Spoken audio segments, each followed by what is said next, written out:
radio Yangwane Komi, Roto Zwango, et Kiti déjà. Bana bandu ndoto CP là. Samedi nde toki nango bandu. Radio yango bozomona bita.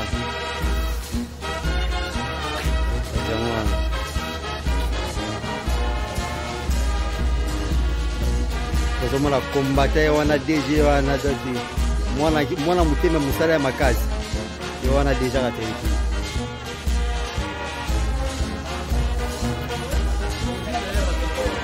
Et kitoko ya DG. Eza makasi ya. Kitoko ma. Donc papa Simon a dit makasi bisote. Yango vemo.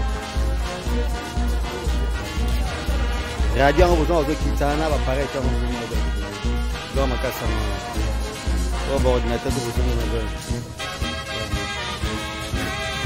radio yango. Bonjour papa DG. Bonjour papa Freddy. Tout le monde a matériel à la radio, bon, on peut saluer dans la précision, ma caméra est en Nengenini, et la qualité Nengenini, pour la papa Simon Kimbango Basepela. Merci beaucoup papa Freddy. Premièrement, ton félicité chez spirituel papa Simon Kimbango Kiangani, la commission de grand Banabandongo. Équipement yango ya radio Monekoti, ndenge mukonza sengelaki papa Simon Kimbango Kiangani.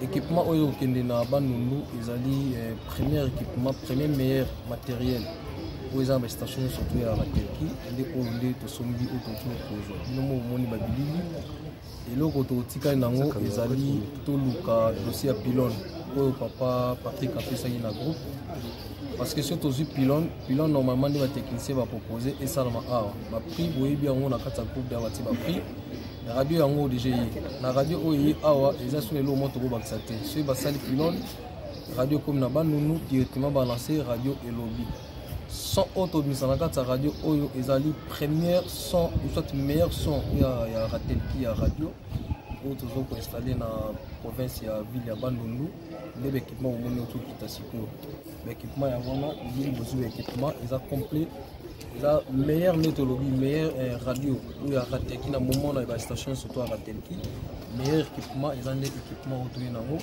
So ils ont soumis la commission pour organiser nettoyer ba nento ça la pour nato ça la montée en kamba aller retour pour mon konza monango, mon konza simango à bénir ngo pour les autres nato c'est la pilon sur pilon ici comme ça tout ça les routes ensemble dans au bas en délégation on a installé radio na biso na ville de province à Bandundu. Merci beaucoup déjà. Merci beaucoup papa Freddy. Là, quand il y a un cas